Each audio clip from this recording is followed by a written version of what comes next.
महागठबंधन में मुकेश सहनी जी का हम स्वागत करते हैं। इन्होंने काफ़ी परिश्रम किया, काफ़ी मेहनत की, अति पिछड़ा समाज को जोड़ने में, उनकी समस्याओं को उठाया, उनके अधिकार के लिए इन्होंने संघर्ष किया और जिस प्रकार से भाजपा के लोगों ने इनके दल को तोड़ने का प्रयास किया, वो हम सब लोगों ने देखा है।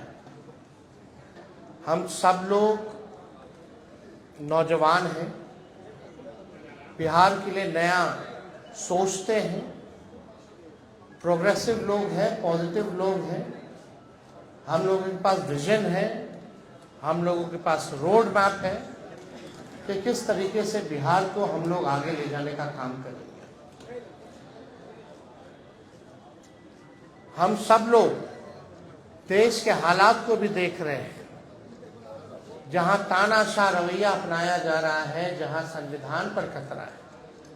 ऐसा महागठबंधन ने ऐलान किया था इसी जगह पे कि 26 सीटें जो हैं राष्ट्रीय जनता दल चुनाव लड़ेगी।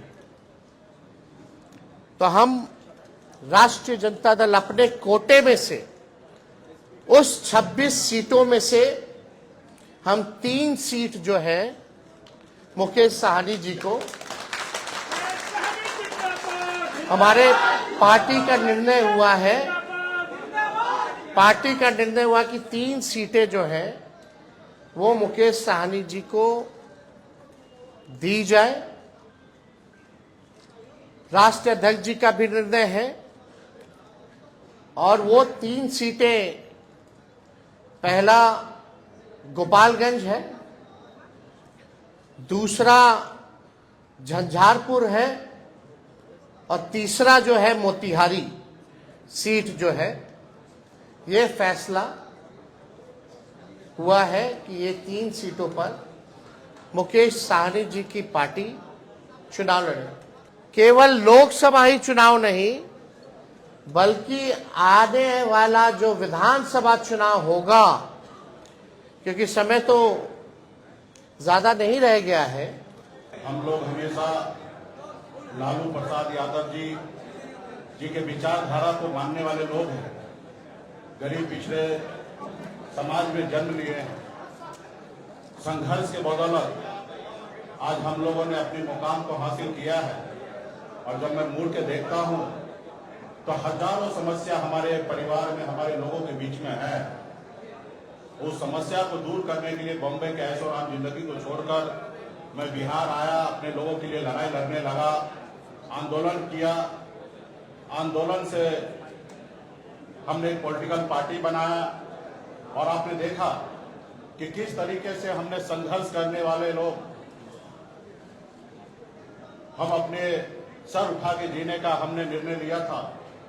और आपने देखा कि भाजपा ने किस तरीके से हमारे विधायक को खरीद लिया, हमारी पार्टी को तोड़ दिया, हमारे सहयोग से बिहार में सरकार बनाई, उस सरकार से हमें बाहर कर दिया।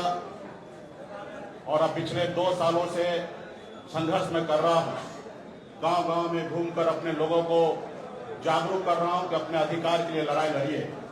हमारी जनता पार्टी के शीर्ष नेतृत्व ने कई बार उन्होंने वादा किया कि हमारी सरकार बनेगी, हमारे साथ दीजिए, हम आपको आरक्षण देंगे। और कई बार हम लोगों ने उनको मदद किया, लेकिन जब उनकी मजबूरी होता है तो हर तरह की बातें करते हैं। और जब उनकी समस्या दूर हो जाता है तो भूल जाते हैं कि मल्ला का बेटा का भी कोई समस्या है, उसको दूर करेंगे। देखिए, 2 भाई में आपस में नोकझोंक होता है और हम लोगों को उस समय में जो हुआ वो मेरे लिए भी अच्छा नहीं था, ना ही हमारे छोटे भाई तेजस्वी जी के लिए भी अच्छा था। और उससे हमें भी नुकसान हुआ और महागठबंधन का भी नुकसान हुआ था। खैर, वो बात हो चुका है, बीत गया है।